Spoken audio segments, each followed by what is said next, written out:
Before this video starts, I just wanted to say that this is part 3 in my Pikmin 4 retrospective series. While it isn't required, it is recommended to watch parts 1 and 2 before this one, so I'll have those linked in the description so you can watch those and then come back here. But without further ado, enjoy part 3.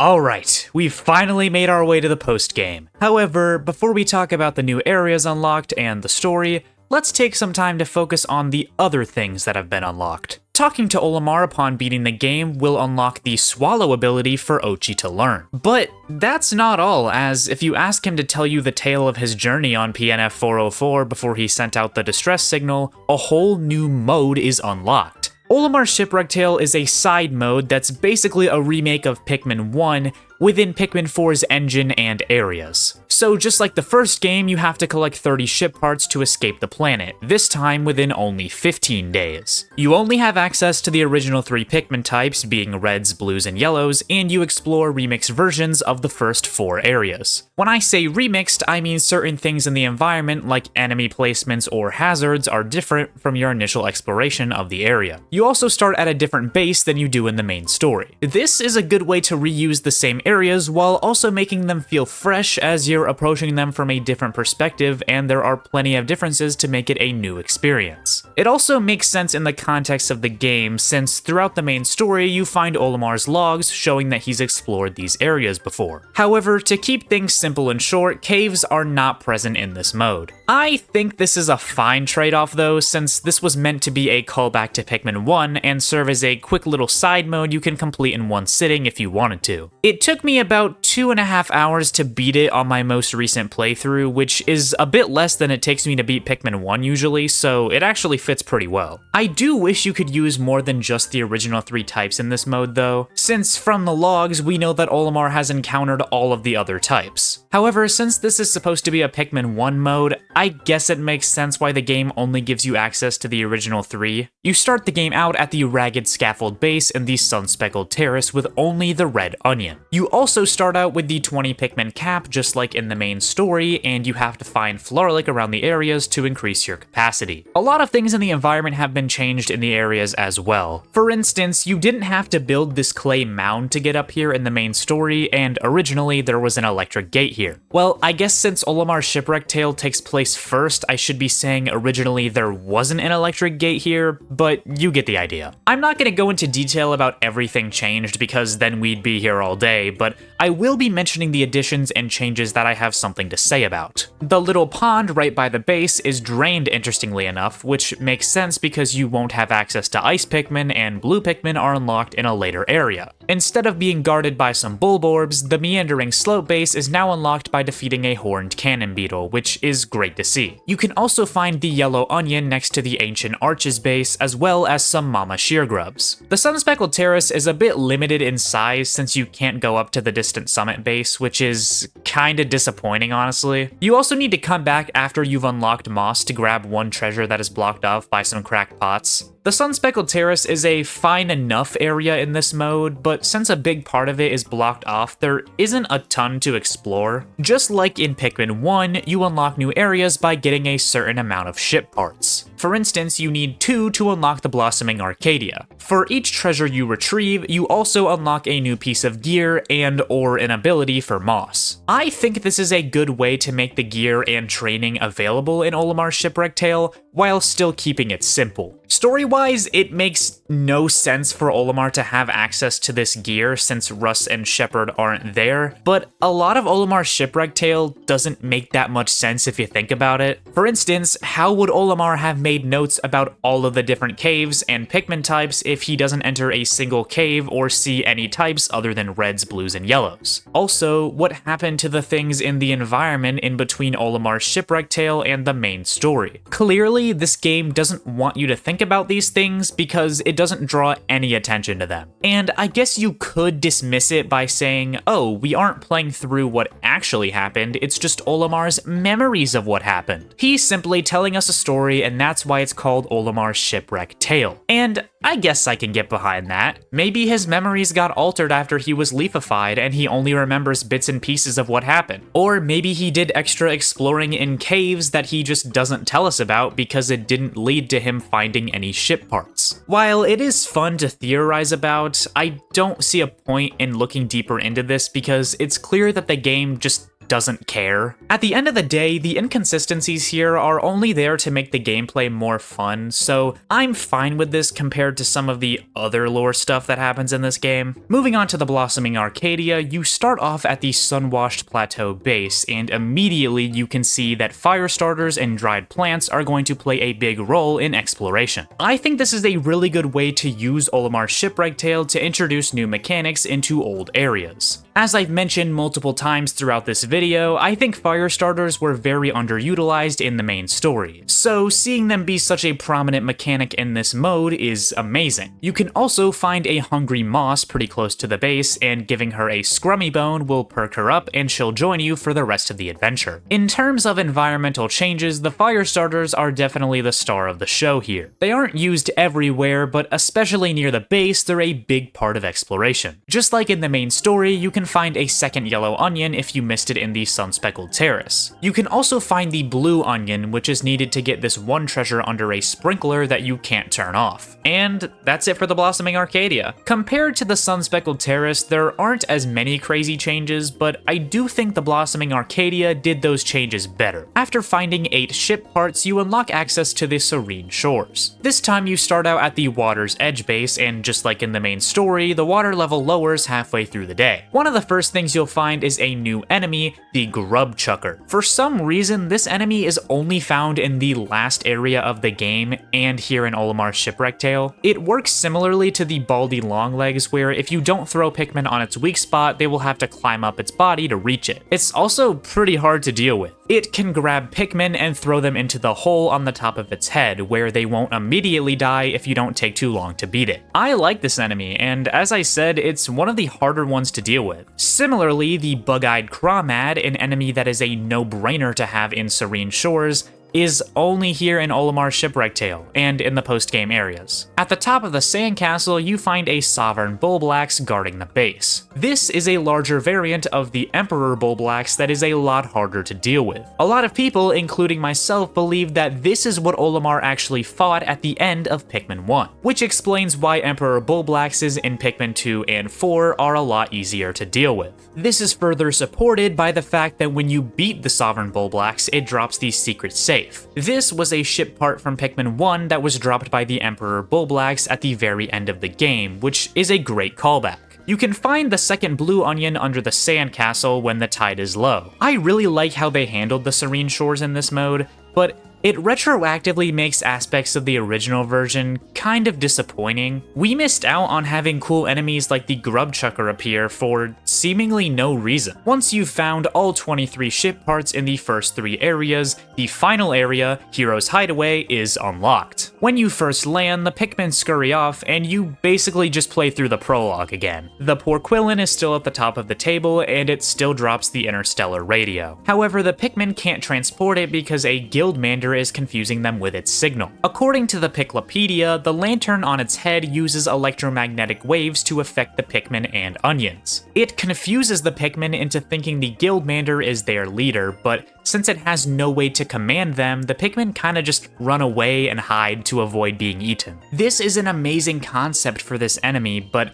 it's never explained why it doesn't have the same effect in Doppelganger's Den during the main story. I guess it can be inferred that it's because there is no onion in the cave, or maybe it just doesn't attempt to send out a signal in such an enclosed space. Either way, it's cool that this enemy got some expanded lore and we actually get to fight it outside of a cave. Going through the hole by the feasting center base and up to the ledge is a miniature snootwhacker guarding a treasure. However, since Moss can't go up with Olimar, there's no way to damage it unless you use items. I didn't really think to do that though, so I kinda struggled with getting that treasure out of there since the snootwhacker would just whack my Pikmin off the edge. Eventually I got it, and of course later figured out that you could just use items, but I still think it's great level design as it forces you to use a different approach when dealing with this enemy. There aren't that many more changes though when it comes to this area. There's a switch in the freezer instead of the ice onion, which allows you to get up to the kitchen island where you can find a man at legs, which is pretty cool. Man at legs is one of my favorite enemies to make a return from Pikmin 2, and fighting it on this small area where there isn't a lot of space to dodge its shots is really clever. And that's it for Heroes Hideaway. I do think this area is a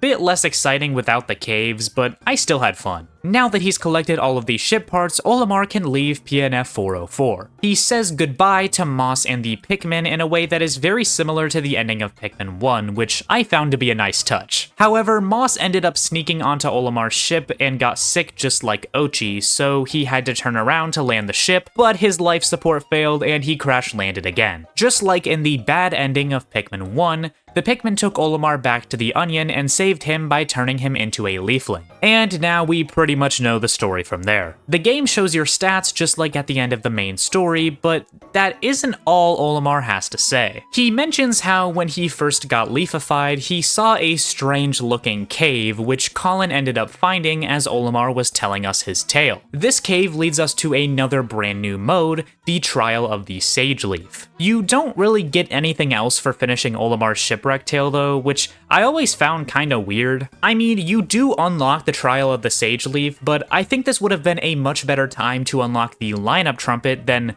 literally the end of the game. Or why not give us the ability to play as Olimar as a reward? That would have been cool. I mean, you play as him in Olimar's Shipwreck tale, so it wouldn't take that much effort to put him into the main story as a skin or something. The Trial of the Sage Leaf does unlock something really cool once you beat it though, so I guess that makes up for it. Olimar's Shipwreck tale is a great new mode that serves as both an amazing callback to the first game and a clever way to remix the main story areas to make a new experience. It's the kind of game mode where they really didn't have to add it, but they did anyways, and it goes a long way. Look, the Switch era has conditioned me into believing that every Nintendo game has to come out with the least amount of content possible, so to see Pikmin 4 have this much to do in it is amazing. Olimar's Shipwreck tale and the Trial of the Sage Leaf show that adding extra modes can go a long way for making your game memorable and filled with content. Speaking of, let's talk about the Trial of the Sage Leaf now. Upon entering the mysterious cave,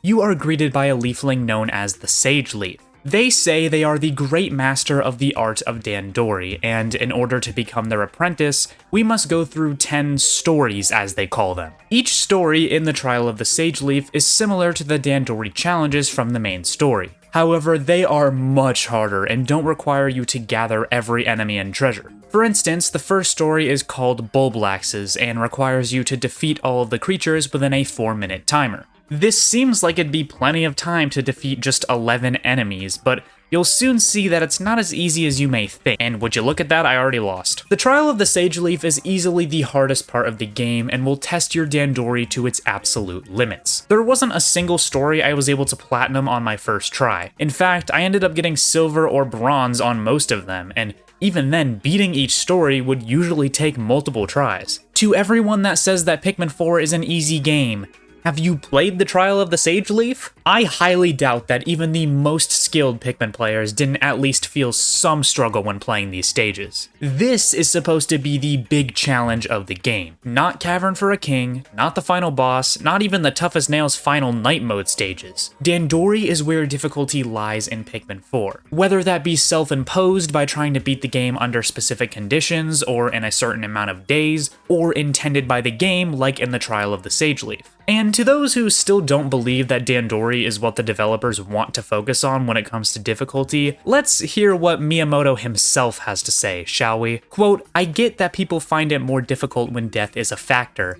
but I think the franchise's strength lies in its relationship with morality. If something is irreversible, you need to figure out a way to prevent undesired things from happening. To try to prevent Pikmin from dying, you need to practice Dandori. To me, that is what makes this game unique." You heard it here first, folks. Well, actually you heard it a while back when this interview was published, but that's not the point. To make Pikmin 4 more approachable, they didn't make the game easier, they just redirected that difficulty to a different aspect of the game. As I said earlier in this series, if you prefer Pikmin 2 because of that emphasis on combat difficulty, more power to you. However, I hate to break it to you, but that is just not the direction the series has been going in for a while. So if you keep expecting them to make another game like Pikmin 2, you're just setting yourself up for disappointment. And that sucks because I do wish that fans of Pikmin 2 were satisfied with Pikmin 4, but unfortunately, that's just how it is. You may think I'm coming off as a bit harsh here, which to some extent I can agree with, but the only reason why I keep reiterating my point about difficulty to perhaps the point of redundancy is this. I have seen so many people say that Pikmin 4 is an amazing game,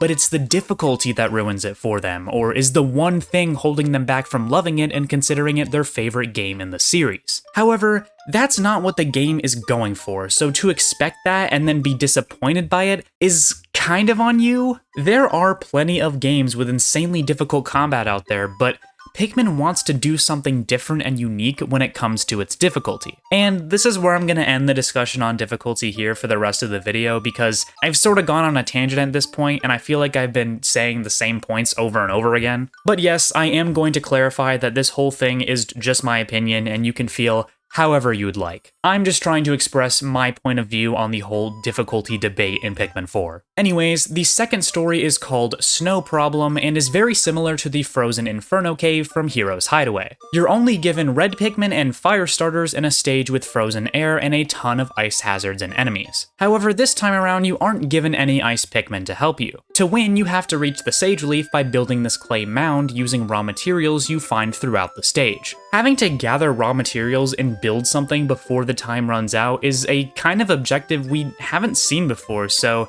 I'll give it points for that. The third story is called Dig Deep, and it was the first big roadblock I discovered when playing this for the first time, and even in my most recent playthrough, it did take me a few tries to beat. The concept isn't anything too crazy, you just have to collect all the treasures and the stage focuses on yellow and white Pikmin, but for some reason you have to be practically perfect to beat it. Or maybe I'm just bad at the game, who knows. I have the layout of the stage ingrained into my mind, and even when I was able to beat it on my most recent playthrough, I only did it with 2 seconds left on the clock. The fourth story is Dandori Seas, which is pretty standard. You just need to collect all the treasures using blue and winged Pikmin, and despite being after the third story, I found it a lot easier. The fifth story is called The White Key, and is where things start to get interesting. The objective is the stage is to capture the white jewel. I wonder what that could be.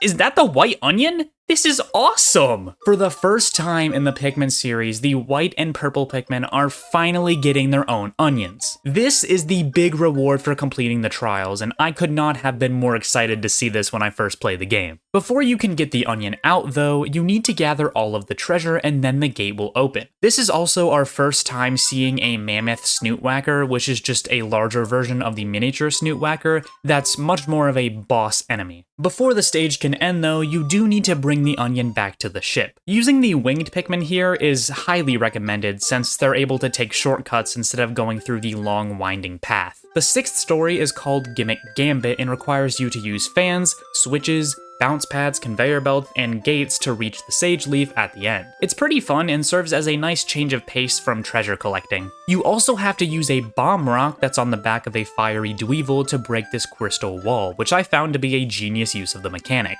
The seventh story, One Fell Jump, is the shortest but simultaneously one of, if not the hardest of the trials. You're given 5 purple Pikmin and have to defeat 100 small enemies using their impact damage in 1 minute or less. This took me so many attempts to beat, but it didn't really feel that bad because of how quick each attempt is. It's all about practicing and getting the timing down, since even though you're given 5 purples and each of them can knock out a few enemies in one stomp, because of how many creatures there are, a few purples are bound to get eaten. This was by far the most satisfying stage to beat, and it might even be my favorite of all the trials. It's a creative use of purples and shows that even stages focused on combat can be hard if Dandori is involved. The 8th story is Crowded Kitchen and focuses on collecting various fruit and vegetable treasures treasures with purple and white Pikmin. You use the whites to get rid of the poison treasures and transport the golden nuggets, and use the purples to carry the heavy fruits. It's simple, but still pretty fun and decently difficult. The 9th story is Turf Turmoil and has you defeat 6 enemies that play into the rock and purple Pikmin's abilities. The Emperor Bullblacks, Mama Sheargrubs, and Porquillin are perfect to beat with rock Pikmin since they're immune to crushing. The purple Pikmin's impact damage and boosted attack are great against the burrowing Snagret, and the extra carrying strength of the purples makes it easier to deal with the Foolix. All in all, it's a pretty good stage. But the fact that I was able to beat the second to last stage on my first try with almost a minute to spare,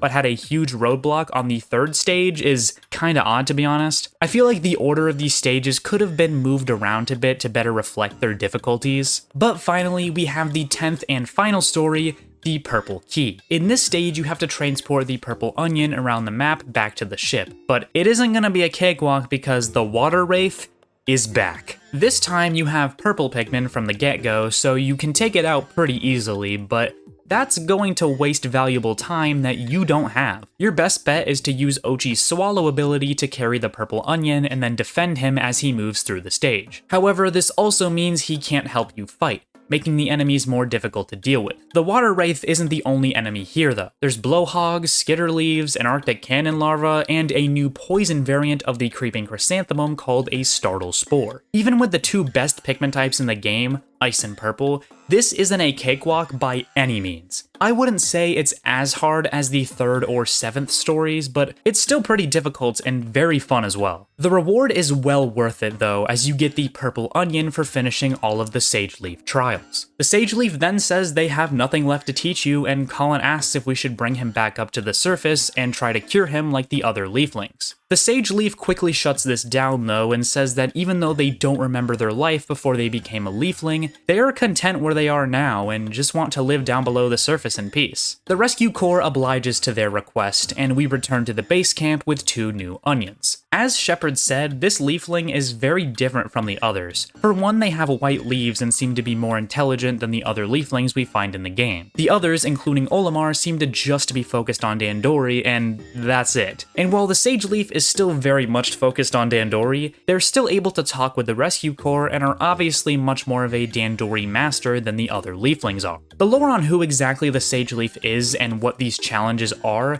is never fully explained. I'm gonna talk about Pikmin 4's lore and story theories in a later chapter, but for now, all I'll say is that maybe some things are left unexplained on purpose. Pikmin fans have been theorizing about things like this for years, and the developers know that. Overall, I think Olimar's Shipwreck Tale and the Trial of the Sage Leaf are amazing post-game modes that incorporate some of the best features in previous entries into Pikmin 4. For Olimar's Shipwreck Tale, it's the short and sweet collecting fun with an arcadey feeling gameplay loop that Pikmin 1 had. And for the Trial of the Sage Leaf, it's the insanely difficult but creative challenge stages like Pikmin 3's mission mode had. As I said earlier, the developers didn't have to add these modes, but the fact that they did and put so much effort into them shows that they really care. Both of these modes provide a fun distraction from the main story and give you some cool rewards with the white and purple onions. Sure, the fact that you don't unlock the lineup trumpet through beating Olimar's Shipwreck Tale still boggles my mind, but these modes are amazing and serve as wonderful additions to the postgame. Speaking of the postgame,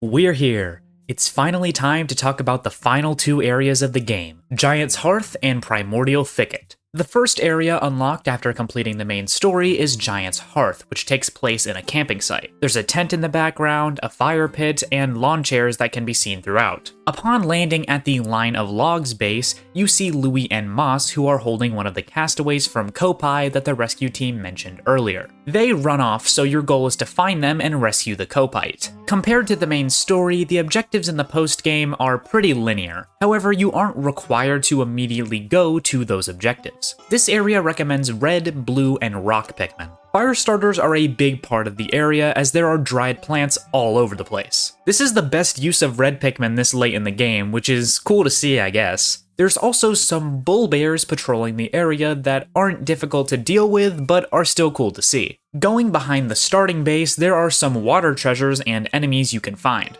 Among these is the Bloomcap Bloister, which is a variant of the ranging and toady Bloisters that combine elements of both creatures. There's a few sprinklers surrounded by 2 master hops, as well as the first cave of the area, Cradle of the Beast. This is sort of a sequel to the Kingdom of Beasts from the Blossoming Arcadia, but this time purple Pikmin and fire starters are added to the mix. However, there aren't as many Bulborb enemies, and the cave is only 3 sublevels. The cave mainly serves to introduce the Empress Bulblax's rematch, where she can now give birth to the Bulborb larva while fighting it. It's a fun fight, and this cave does give us one of the only treasures that requires purple Pikmin with the giant ham. But unfortunately, even the giant ham can't save this cave from being kind of forgettable and mediocre, to be honest. If this was earlier in the game, I might be more willing to forgive it for the good things it has, like the giant ham. But this is in the post-game, so my expectations are a little bit higher. The first castaway you find in Giant's Hearth is always Don Bergman, a Kopite that looks awfully similar to a rubber ducky-loving captain we know and love. Upon returning to base camp, he tells us how he was on an expedition with Nell the veterinarian and York, who is the Kopite we saw with Louie and Moss. Don Bergman tells us how Louie found them and took their food,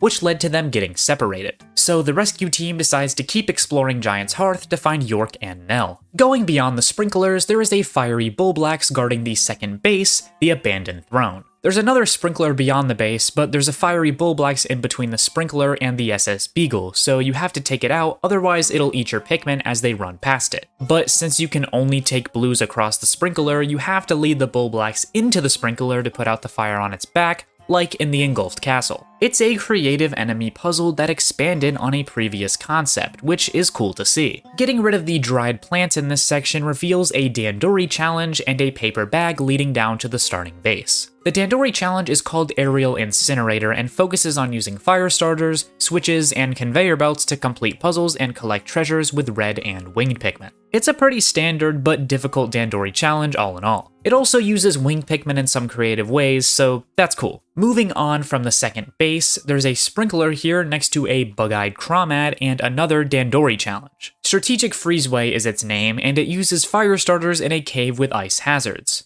I feel like I've seen this somewhere before. Jokes aside, it's cool to see this mechanic again, and using raw materials to make a bridge to have easier access to another section of the stage is pretty cool. Continuing in this direction, we loop back around to the first base, but we can also find another cave called Dream Home. This is a toy box style cave that uses yellow, purple, and winged Pikmin. It only has 1 sub-level though, and while it is pretty big, come on, we're at the end of the game, why does it only have 1 sub-level? I do like how it brings back the playing cards and the vault you have to unlock to reach the exit, but that's about all it has going for it. It's not a bad cave by any means, and I do like the Mammoth Snootwhacker, but I just wish it was longer and had more to it. Just beyond the lawn chair, you can build a clay mound that leads up to the last cave, Ultimate Testing Range. Yeah, there's only 3 caves in both this area and the final area, which is kinda disappointing to be honest. Yes, Primordial Thicket has the longest cave sublevel-wise in the entire series, but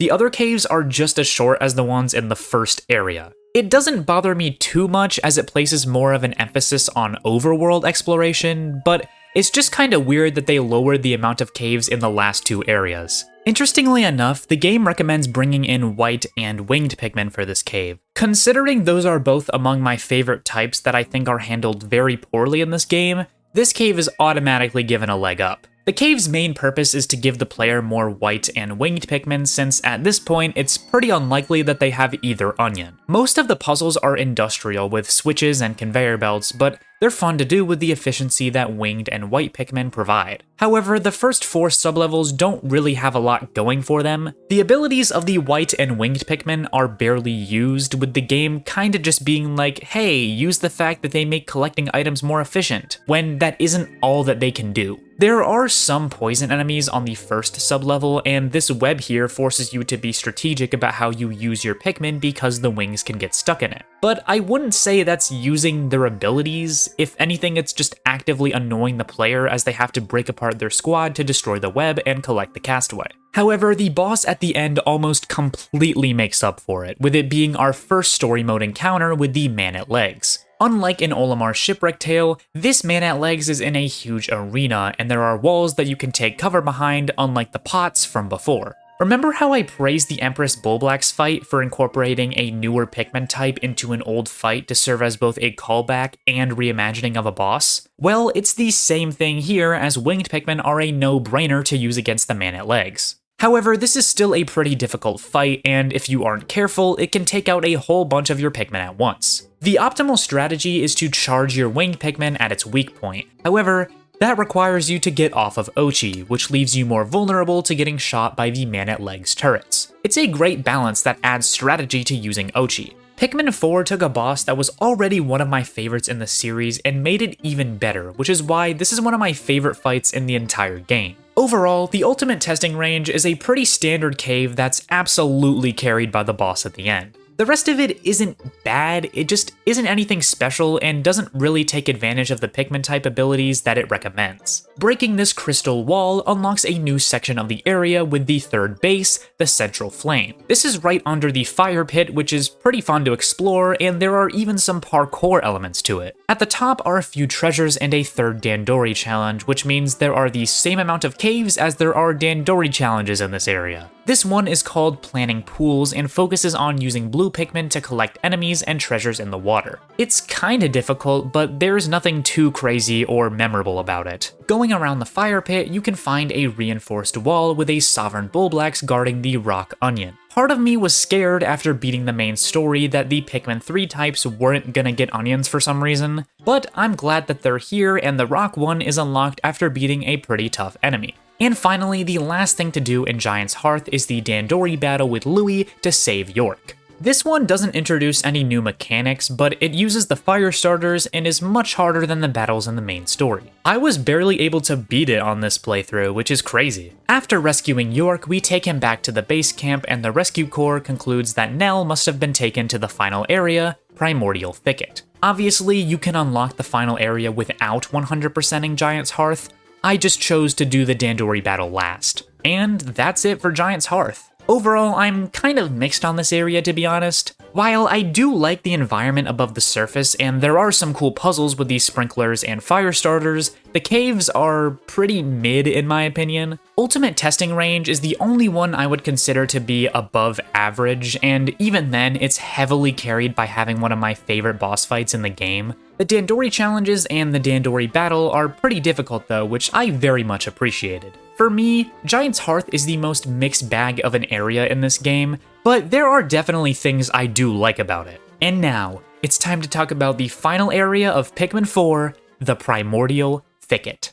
This area takes place in an autumn forest, and it looks really nice. It's definitely one of, if not the most visually appealing area in the game, and wait, is that the Puff Stool? After landing, we immediately see Louie and Moss, who is holding Nell. They run off, so it's up to us to find them and rescue Nell to save Ochi. This area recommends ice, white, and winged Pikmin, so hoo boy is this gonna be a doozy. There's a lot of poison enemies and sticky mold throughout the area, making great use of the white Pikmin. The first thing I did when landing was to rush to the Autumnal Gully base so that I could get the winged onion as quickly as possible. For this playthrough, I usually try to do things relatively in order to make it easier to talk about, but in this case, I knew I had to go to the winged onion first because otherwise I would have barely any time to use it. The base is guarded by a Baldy Longlegs, which is the only time we see it in the story mode above the surface. You can also find a Grub Chucker nearby, which I will say is a lot easier to deal with using Ice and Winged Pikmin compared to the original 3 types in Olimar's Shipwreck tale. Another big feature of the Primordial Thicket are the mud swamps. These can be frozen over, but the player can't walk through them, which makes it an interesting mechanic. A new creature can be found in them too, being the Bog Swallow, who can suck up your Pikmin and create catastrophes like this one. Near this base is the next Dandori challenge, being Toggle Training, which mainly focuses on using white Pikmin for their poison immunity and collecting efficiency, as well as using rocks for dealing with enemies. It's a weird but surprisingly useful combination of Pikmin types. There's also a cave in this section, being the Subterranean Swarm. Originally, I thought this was going to be based on the Subterranean Complex from Pikmin 2, but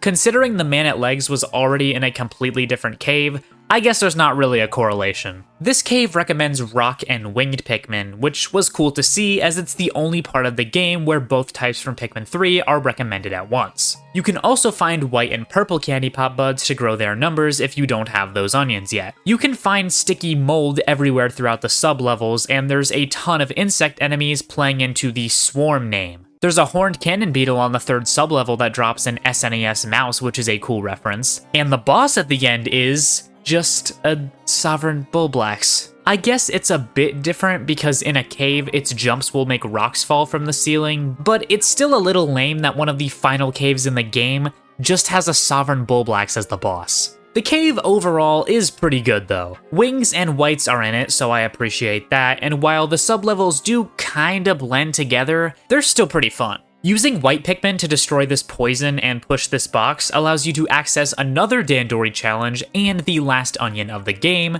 the winged onion. Seeing this onion have 8 different segments for the 8 different types is really satisfying, especially with the white and purple onions being there for the first time. And that next Dandori challenge is called Cliffhanger's Hold, and not gonna lie, there isn't much to talk about here. It's a fun and difficult stage that uses yellow and rock Pikmin, but there isn't really anything special to highlight about it. Exploring in this direction, there's a bunch of sticky mold and some poison enemies. This is where you can find the Maple Bridge base as well. There's another mud pond next to it with a bog swamp and gasp! There it is. The Puffstool is finally back after more than 2 decades. Man, I can't wait to see the updated Puffmin. Let's fight it. Wait for it.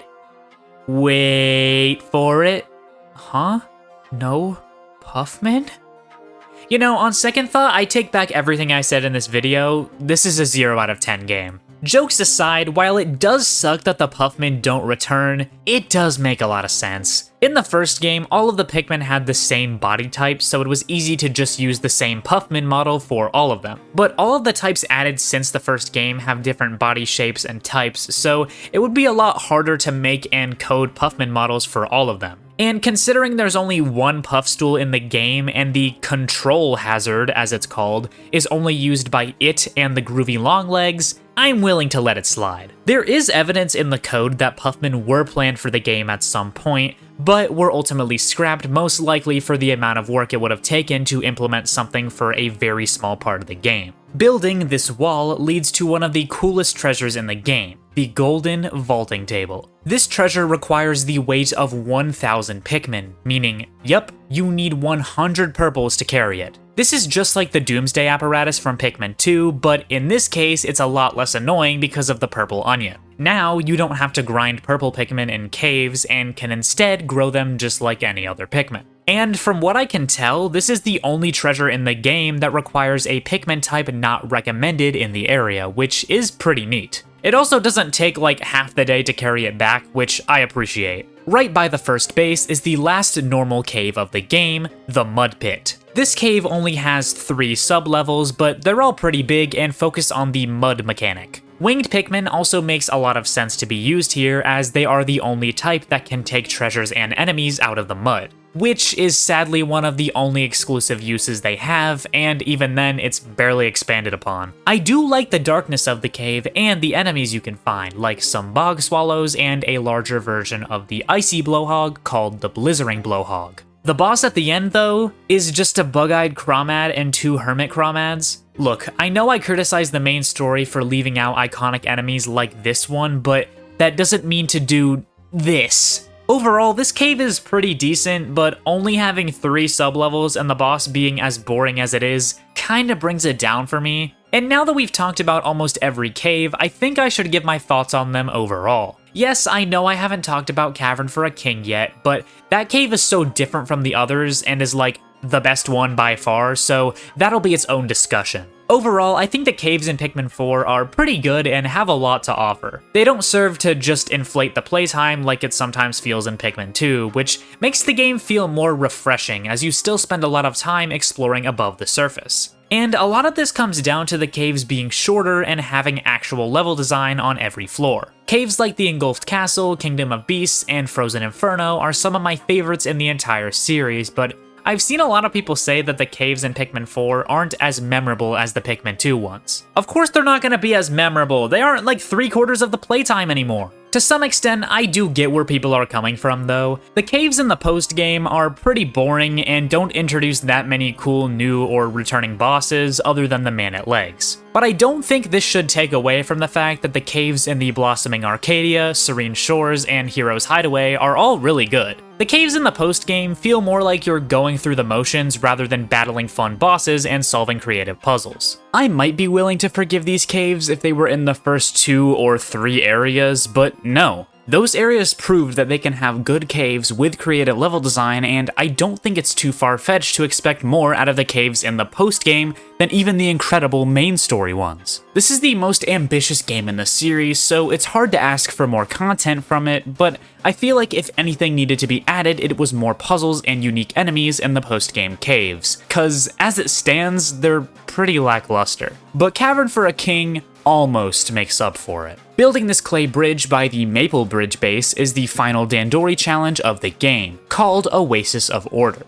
This looks pretty familiar. It's still fun though, and the focus on poison enemies and efficiency with white and winged Pikmin was appreciated. And that's it for Dandori challenges. Overall, I think these stages had some of the best moments in the game, especially if you count the levels in the Trial of the Sage Leaf. But even if you don't, I still think they're great and provide a nice change of pace from the traditional combat and collecting. It's a great arcadey mode, and it's fun to go for the platinum medals, especially on the later ones. However, I just think there's not as many unique or new mechanics added in these Dandori challenges that make them not really stand out individually. Overall, I loved all of the levels, but looking at each one of them individually, none of them are super memorable or stand out. And that leads us to the final Dandori battle, aptly named Final Battle. I really like this battle as it's pretty difficult and uses the winged Pikmin. Honestly though, I'm glad there's only one Dandori battle per area because while they are fun, they could get old really quick and they don't overstay their welcome this way. After beating Louie, he runs off and you rescue Nell and Moss. When you get back to the base camp, Nell and Yanni conclude that to cure Ochi they need cells from a non-leafified dog, which means Moss won't be able to help. Luckily, Moss had one of Louie's logs that details a giant dog and its den, which leads us to the finale of the game with the last cave, Cavern for a King. So now it's the rescue team's goal to explore the cave, find the mysterious dog, and cure Ochi so they can go home. I think now is the best time to talk about the Primordial Thicket overall, since beating Cavern for a King will lead right into the end of the game. I think this area is great, but a little short, and that's mostly because Cavern for a King is such a big part of it. It feels like you spend way less time above the surface than any of the other areas, making it feel more like a Pikmin 2 area. However, I don't think it's that big of a deal because 1, Cavern for a King is the best cave in the game, and 2,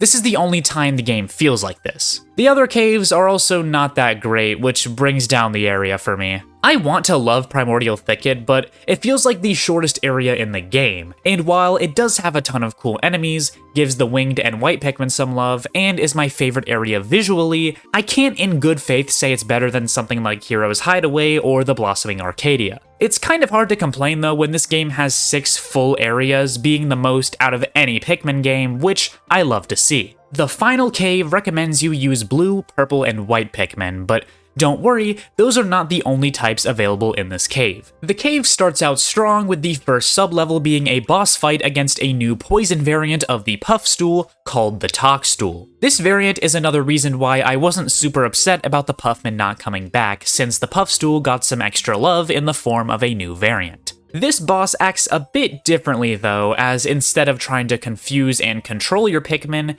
it will create more sticky mold with the poison mushrooms in it. Your best course of action is to just charge right at it, as no matter how fast you try to get rid of the mold, there will always be more. But even then, the poison enemies it spawns can mess you up and remind me of Puffman in a way. It's a really fun fight, and it's one of my favorite variants added in this game. The second sublevel is basically just a bunch of Bulborbs, including this one that could not have been placed more comically. This is also where you get the last music box treasure. I wasn't kidding when I said it was at the very end of the game. Sublevel 3 has you fighting 3 burrowing Snagrets at once, but with a few purples and Ochi's Rush, they aren't that hard to take down. The 4th sub-level marks the return of the Arctic Cannon Beetle, which is a common theme we'll soon start to see with Cavern for a King. However, this time it's a bit harder to deal with because before you can fight it, you have to go up this path. But it's shooting snowballs down at you, which can send you and or your Pikmin flying all the way back to the beginning. The 5th sub-level has you fighting 3 Emperor Bulblaxes at once, which is made even harder because their roars will wake the others up, so there's no way to deal with them one at a time. Is what I would say if you couldn't just kill them almost instantly with Ochi's Rush and a few purples,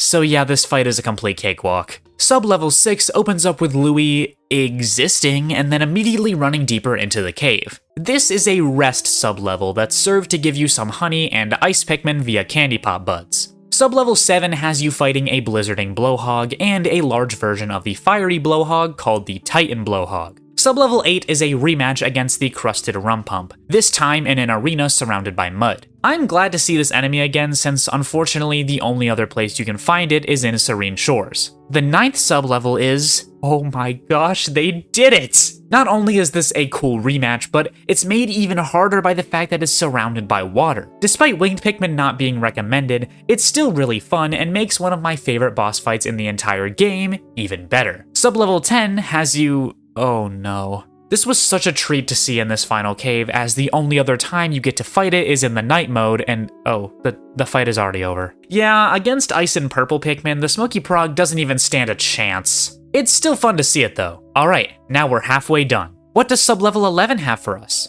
Just what I needed. Other than getting a glimpse at the most devious character in all of fiction, this floor has 3 Bloomcap Bloisters you have to fight, but they can also go in and out of the water, so they're a bit more difficult to deal with. Sub-level 12 is another rest floor with some purple candy pop buds. Sub-level 13 is a rematch with the Guildmander, but this time there are a ton of poison hazards around that you have to take out first, adding more tension and strategy to the fight. And sub-level 14 is a rematch with the Horn Cannon Beetle with a few armored cannon larvae assisting it. Sub-level 15 gave me extreme whiplash with the environment change, and then we see Louis yet again. What a little scamp. This floor has you fighting a Baldy Longlegs over water, which makes it a bit harder, but with a few purples, it's pretty easy to take out. Sub-level 16 is where things start to get crazy though. This floor has not 1, but 2 water wraiths you have to fight at once. You'll most likely already have purples, and there's a candy pop bud nearby if you don't, so they're pretty easy to take out, but still, having 2 water wraiths on 1 floor is the coolest thing ever to me. Sub-level 17 is the final rematch with the Empress Bulblax, and it's crazy. It's in an enclosed space, so it's very hard to dodge. Plus, you have the Bulborb larva getting constantly birthed and rocks falling from the sky every time it rolls around. You have to use these geysers to not get crushed by it, but you can't get too greedy when you try to attack it either, because being just a little too slow can result in you losing a huge amount of Pikmin.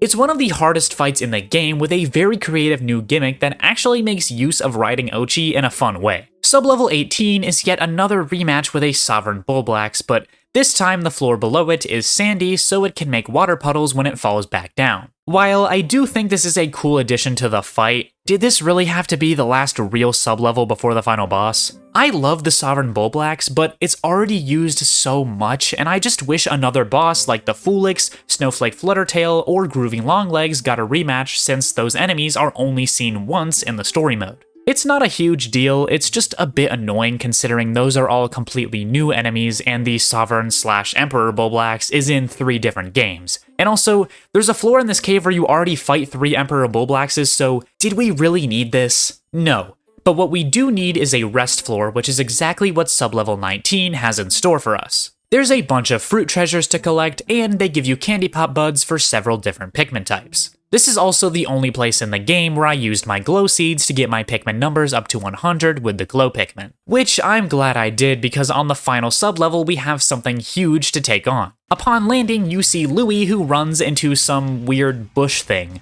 Wait, that isn't a bush. Yep, it's final boss time. This enemy is the Ancient Sire Hound, and it has multiple phases you have to get through. In the first phase, the dog tries to charge and jump at you as rocks fall from the ceiling. To damage it, you have to trick it into charging into one of the fallen rocks, which will let you attach Pikmin to its tail and flip it on its belly, where you can actually deal damage. This mechanic is very similar to the crusted rum pump, where you have to attach Pikmin before you can deal damage, which is a creative way to add strategy to the fight and make it a bit harder. The boss also won't let you one-cycle it because it gets up after losing a certain amount of HP. Its second phase is Ice, where it will shoot snowballs that move around the arena and it will breathe deadly frost from its mouth as it spins around. The key to damaging the dog in this phase is to run behind it while it's breathing out ice, and of course, attach some Pikmin onto its tail. Phase 3 is Electricity, and it will start by creating these electric ball thingies on the ground that you have to avoid. It'll also do a big attack where it charges and releases a large amount of electricity in areas around itself. The strategy here is to destroy the electric balls with yellow or glow Pikmin, and then, while it's doing the big attack,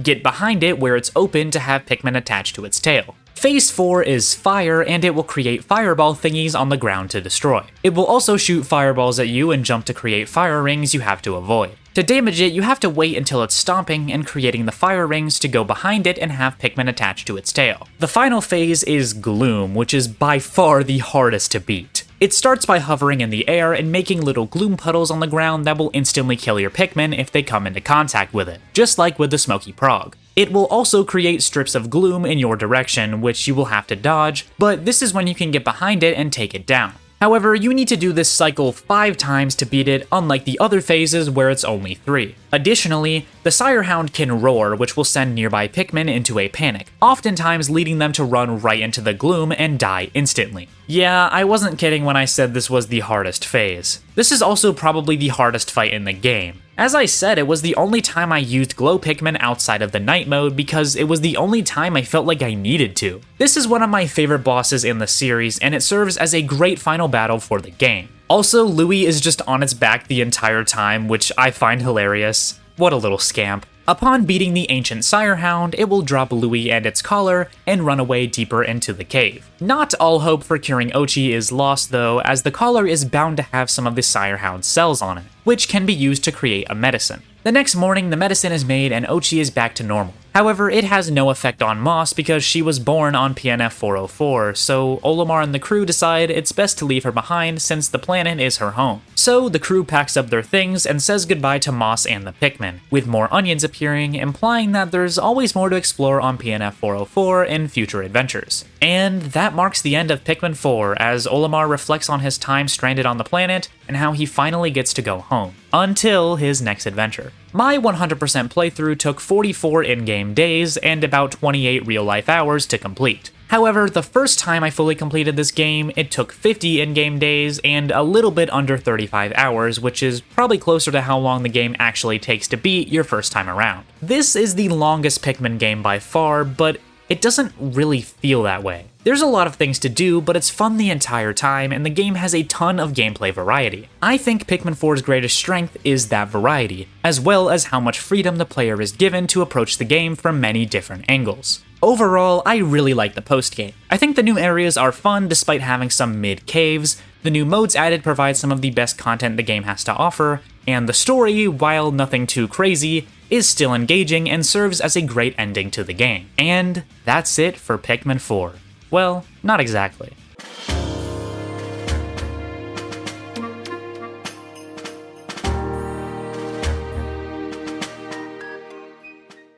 This final chapter is going to serve a few purposes. One, I'm going to be discussing some of the miscellaneous features and mechanics I didn't know where else to talk about. Two, I'll be providing my conclusions for how I feel about Pikmin 4 overall. And three, I'm going to reflect on the game post-launch and give my thoughts on the future of the Pikmin series. So strap yourselves in because we've still got a lot to discuss. Up to this point, I've only mentioned the graphics and music a few times, but they are stellar in Pikmin 4. The Switch One is not a powerful console by any means, and compared to the competition, it leaves a lot to be desired when it comes to the performance department. But games like Monster Hunter Rise, The Legend of Zelda Breath of the Wild, and of course, Pikmin 4 are able to push the Switch's hardware to its absolute limits and create a gorgeous looking game. This time around, the art style is a little more cartoony. Enemies and characters have a glossy feel to them, which works surprisingly well with the realistic looking environments. It uses just the right combination of these two art styles to make the game stand out while also having appealing visuals. The game also does a good job of making each area feel visually distinct from one another. Even areas that are in a similar setting, like the Sun-Speckled Terrace and Blossoming Arcadia, have visual elements like the gardening tools and cherry blossom trees respectively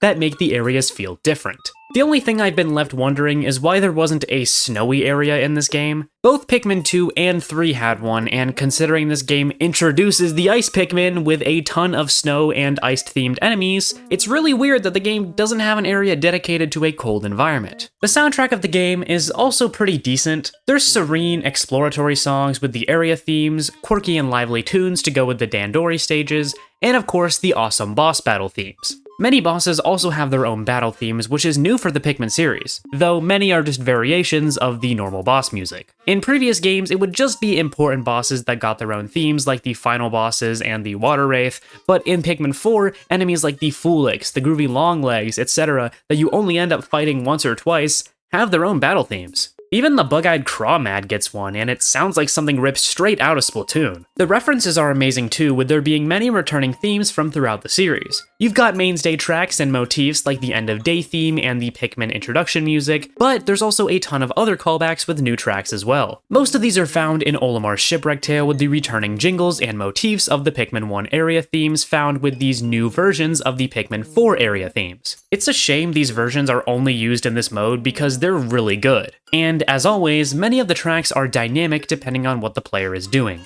Though I would say this isn't used as much in Pikmin 4 compared to previous games. However, I think the soundtrack of Pikmin 4 falls into a common trap for video game OSTs in general. And it's that the soundtrack is great, but listening to it outside of the context of the game, it doesn't feel as good or memorable. The other games in the series, including Hey Pikmin, don't really suffer from this in my opinion. I think a lot of it has to do with the OST of Pikmin 4 having more of an emphasis on ambience rather than the catchy melodies. This makes it work really well in-game, but listening to the tracks on their own, they don't always sound that good. The area themes in Olimar's Shipwreck tale slap though. Overall, the soundtrack is great, but I don't think it's as good as the other soundtracks in the series, and I understand why a lot of people don't like a lot of the tracks here. A big feature I didn't really get to talk about earlier in the game was the rewind function, which is surprisingly controversial among the fandom for some reason. The rewind time feature allows you to reverse your mistakes if you lose a bunch of Pikmin at once or something by letting you go back to an earlier point in the day, or to the beginning of the sublevel you're on if in a cave. This is very similar to just resetting the game or restarting the day as you could in previous games, but this time it's a lot easier and accessible to do. And depending on how far into the day you are above the surface, it'll rewind a minute or two instead of bringing you all the way back to the very beginning of that day.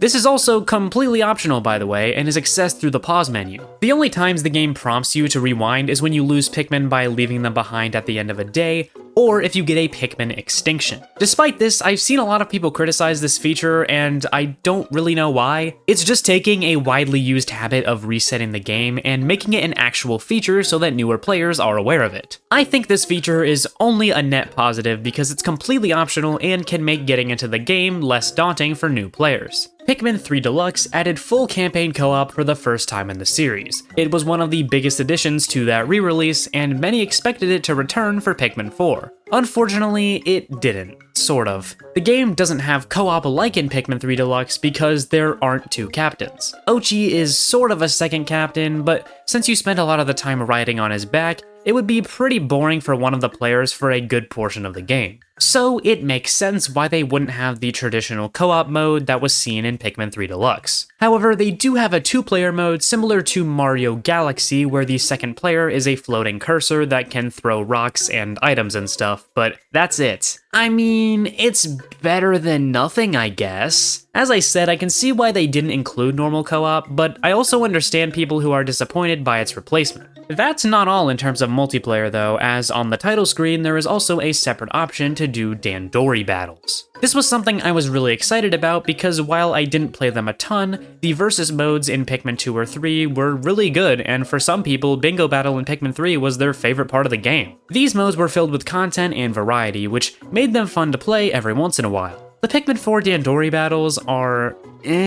There aren't any additional stages outside of the ones seen in the story mode. Customization options like the amount of Pikmin, the abilities you have, etc. are tied to preset difficulty options, and you have to choose between either your character, Shepard and Colin, or Olimar and Louis. One player has to be one of the members of the Rescue Corps, and the other has to be Olimar and Louis, so for some reason you can't have battles where it's Olimar versus Louis. There are some things I do think this mode does better though, like being able to play it against the computer, being able to choose the Pikmin type you use, and turn things off like the sneak bomb and bonus finds if you want to, for some reason. However, removing Dandori battles outside of the context of the story mode really starts to show its flaws. It works great as a side mode in the main game and is great for gameplay variety, but it doesn't work well as a standalone versus mode, in my opinion. And I think that's all there is to talk about with Pikmin 4. So now we can finally move on to the conclusion, and wait, I feel like I'm forgetting something big. Something that has become one of the biggest talking points surrounding Pikmin 4 before the game even released that I've alluded to throughout this video, but have not fully gone into. That's right, I'm forgetting to talk about the Louis post-game side quest. Silly me, I'm over 60 pages into the script, please help. Once you rescue Louis, he has one final quest line where you have to collect specific treasures for him to use for very wholesome reasons, I'm sure. However, it's not as simple as just collecting a creature from the overworld and bringing them back to the Onion. This is because 1, creatures above the surface don't respawn, which we've already gone over, and 2, even if they did and you brought them back to the Onion, they would just turn into more Pikmin seedlings. So you have to find these enemies in caves and bring them back to the SS Beagle. This is a fun little extra thing to do, and the scavenger hunt aspect makes it so you have to strategize the best spot where you have to find the creatures that he asks for. As I mentioned all the way back in Chapter 5, completing this quest line unlocks the Extra Hand, which is a fun little addition for the completionists out there and serves as a funny little item to end off the game. Phew, now I'm done talking about Pikmin 4. Fine, I'll talk about the story now. Throughout this series, I've been talking about the story, but I haven't been giving my actual thoughts about it. So far, it's kind of just been a summary, and that's because there isn't that much to talk about or evaluate with the story. Looking just at this game, Pikmin 4 has a very simple but serviceable story, and that's pretty much how the series has always been. Like most of Miyamoto's games, the gameplay always comes first, and Pikmin 4 is no different. The only thing I will say is that there aren't any serious stakes when it comes to Pikmin 4's plot. In the first game, Olimar would literally die if you didn't escape in 30 days. In Pikmin 2, the company Olimar works for would go bankrupt, possibly leaving him without a job or livelihood. In Pikmin 3, the Kopai crew's goal was to save their entire planet from starvation by finding a new food source. The characters all have serious motivations, and if they fail, it could lead to serious consequences. In Pikmin 4, there's no sense of urgency or importance to really anything that happens. The only time there's anything close to high stakes is when Ochi becomes leafified and they have to stay on the planet, but even then, there's not really a rush to cure him at all, as he's acting pretty much the same. The sense of isolation is almost nowhere to be seen, as characters talk to you all the time from base camp, and there are new castaways around every corner. None of this is inherently bad, it's just different. I think it serves this story well enough because of how big the scope of the game is in general. However, it makes the game feel very different compared to the rest of the series, and whether or not that is a good or bad thing is up to you. The main discussion on the story of Pikmin 4, though, doesn't have to deal with the main plot, but more so what lies under the surface and how Pikmin 4 fits into the overall Pikmin timeline. Remember all the way back in Chapter 3 when I highlighted 2 things about the prologue that are important to keep in mind for later? Well, in case you forgot, let me refresh your memory. The first thing was that Olimar did not refer to the planet the game takes place on as PNF 404, despite that being what he and the Kopai crew called it in Pikmin 3. The second point was that in the opening cutscene, Olimar implied that when he crash-landed on PNF 404, he discovered Pikmin for the first time. All of these point to this game following the bad ending of Pikmin 1, where Olimar doesn't escape in 30 days, his life support fails, and the Pikmin bring him back to the Onion and turn him into Olimin, or a leafling as this game calls it. However, there are other things in this game that contradict this. For one, when Olimar returns to Hakate at the beginning of Pikmin 2, he meets Louis for the very first time before they go on an adventure back to PNF 404. However, when we properly meet Louis for the first time in Pikmin 4, Olimar mentions how he already knows him and treats him as if they've known each other for quite a while. Another thing pointing against this split timeline theory is that Olimar directly mentions Bulbmin in one of his Piclopedia entries, implying that Pikmin 2 already happened. But then you have this voyage log from Olimar that describes Louis eating a bunch of golden Pikmin carrots and putting the company into debt as a bad dream. This is exactly what happens in Pikmin 2, and while this doesn't outright deny that Pikmin 2 has happened, the way that Olimar describes this dream implies that it hasn't. There are way too many things contradicting one another to support that this takes place at any point in the current Pikmin timeline, which must mean this is a reboot for the series altogether. However, since this game takes so many elements from previous games, I like to see it as more of a reimagining of both Pikmin 1 and Pikmin 2 that take place in the modern era. Olimar's Shipwreck tale is basically just Pikmin 1 with elements taken from the bad ending. The entire structure of collecting treasures, exploring caves, and having a more open-ended nature is similar to Pikmin 2. Plus, the post-game follows a very similar format where Louis gets left behind. Then he ends up becoming practically superhuman and makes it through the hardest cave in the game completely unscathed, while also taking control of the final boss. So while this may seem like a cop-out answer, I think the only thing that makes sense is that Nintendo wanted to make this game more approachable to new fans, so they rebooted the series while also making it a reimagining of the first two games. And of course, to make the game unique, they sprinkled in some Pikmin 3 references with Dobbs, Nell, and York, and added a ton of new plot points and story beats. When asked about Pikmin 4's connection to other games in the series, Yutaka Hiramuki sort of dodged around the question, ultimately ending his response with, quote, "As for the story's timeline, I'll leave that to the players' imaginations," end quote. I think it's safe to say that the developers are putting the gameplay and outreach of the game above the story and continuity, which is fair. However, they still know that Pikmin fans love to theorize about this sort of thing, so they added little hints and Easter eggs to get fans talking, like the Dollar Store Kopai crew, and later on outright confirming the Umibozu theory through the Pikmin Garden website. My personal theory with the Kopaites is that the next Pikmin game will be a more direct follow-up to Pikmin 4, and will serve as a reimagining of Pikmin 3's story. Since the Kopaites in Pikmin 4 mentioned that they came to the planet to gather treasure to save Kopai from an impending food shortage, it's safe to say that the Kopai food crisis depicted in Pikmin 3 has not yet happened in this new timeline. And considering that Dobbs, Nell, and York are all confirmed to be related to or at least know of Alf, Brittany, and Charlie, the game opens itself up for a possible sequel to be a retelling of Pikmin 3. That's my theory at least. I know it isn't perfect because of things like Bulbmin being mentioned, but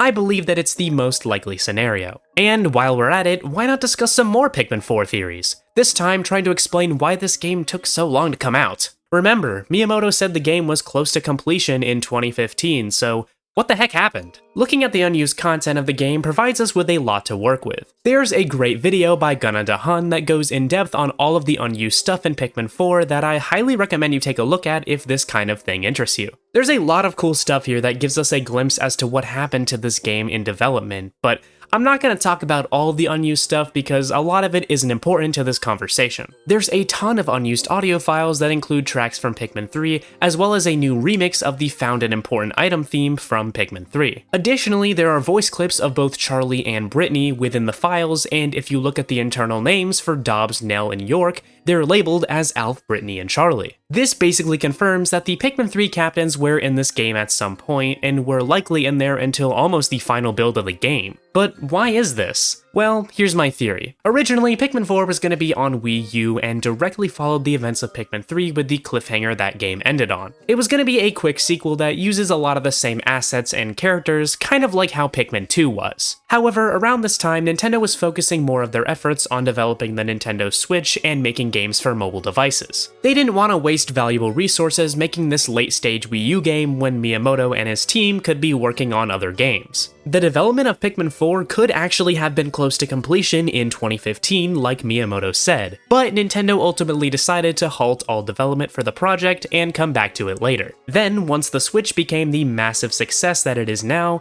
Nintendo decided to pick the game back up and fully continue development and changed a lot of aspects of the game. We probably won't ever know what Pikmin 4 on Wii U looked like or how far into development it actually was, but it's clear that a lot happened behind the scenes and Pikmin 4 was most likely a very different game than it is now. But instead of looking at the past, why don't we look at what's next for the Pikmin series? While DLC for Pikmin 4 is entirely out of the question at this point, with the recent announcement of Switch 2 Edition games, the idea of this game getting new content has become a lot more likely. In fact, I think a Pikmin 4 Switch 2 edition is pretty likely to happen. It's one of the best looking Switch 1 games, so making it look even better on Switch 2 is a no-brainer. I think the success of Pikmin 4 has made the series a higher priority in Nintendo's mind, with them highlighting it as one of their big series on things like Alarmo and Nintendo Today. Despite this, I don't think the next Pikmin game is gonna come out super early on in the Switch 2's life. I think that a Pikmin 4 Switch 2 edition is possibly in the works as a way to hold fans over for just a little bit until they can get started on Pikmin 5. Hopefully it doesn't take until like 2033 for us to get it though. In terms of what new content the Switch 2 edition of Pikmin 4 could include,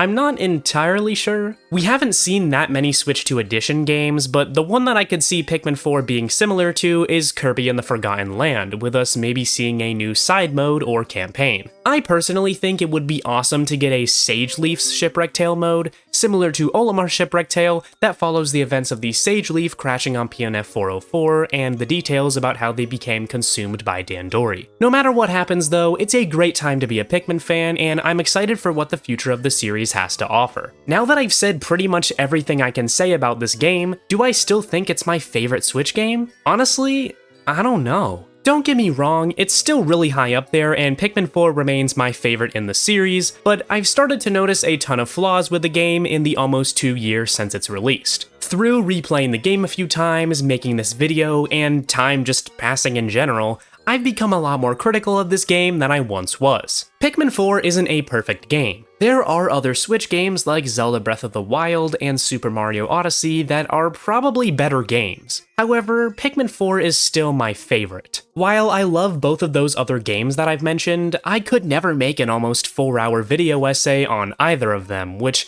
I think alone speaks volumes as to how much I love Pikmin 4. To me, Pikmin 4 is the ultimate Pikmin game. It incorporates elements from all previous games and adds to it to make the most content-filled entry in the series, while also having a ton of variety. Pikmin 4 knows how to do references and callbacks right in a way that feels earned. Its story is nothing crazy, but it serves as a great retelling of the first 2 games, while also having an identity of its own. The game incorporates the core series philosophy of Dandori into every aspect of its design, from exploration, collecting, and combat. Night Expeditions are a new addition that expertly combine Dandori and combat in a way that we've never really seen before, while also making perfect sense. I've seen people say that Pikmin 4 is the least replayable game in the series because of how long it is, but honestly, I couldn't disagree more. When the game came out, I did 5 playthroughs over the course of a month, spending dozens of hours doing different challenge runs and speedruns after I beat the game. And that's what makes Pikmin 4 so magical to me. You have the freedom to play this game in so many different ways, which makes it fun to replay the game over and over again to try something new. Sure, Pikmin 1 may be fun to replay because it has an arcadey gameplay loop and can be beaten in like 3 hours if you know what you're doing, but it's still the same general experience every time. Pikmin 4 is my most played Pikmin game, and I'm not ashamed to say that I've put over 100 hours into it since it came out.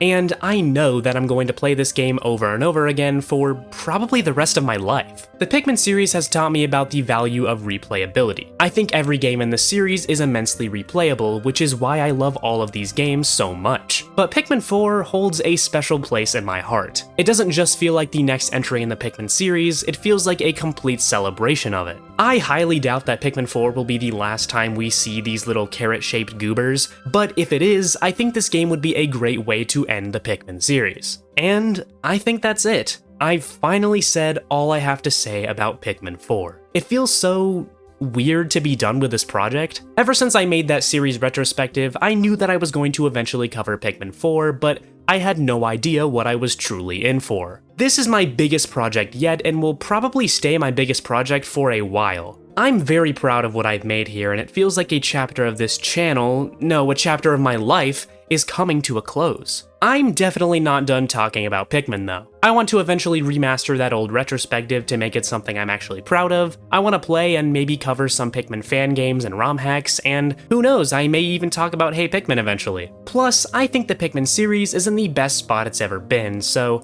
I'm sure we won't have to wait until 2033 for the next game. However, I think I should say goodbye to Pikmin for a bit, at least when it comes to my channel. I have so many more ideas for videos and new series that I want to make, and I'm only just getting started. I'm excited for the future of this channel, and you should be too. I've been MJ, and this is the end of my Pikmin 4 retrospective. Thank you so much for watching, and I hope you enjoyed it.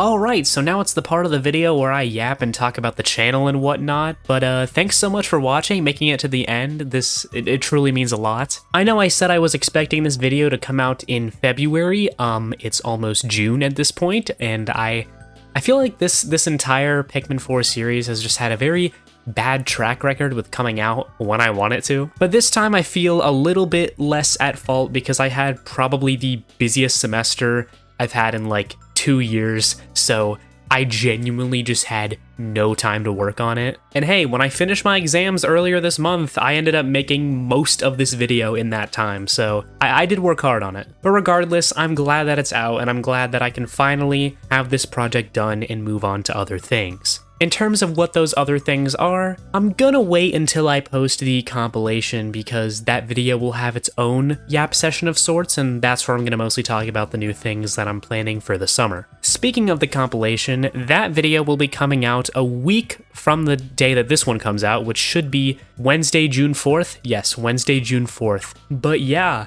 that's about all I have to say for right now. Look forward to the compilation. Thanks so much for watching, and I'll see you next time.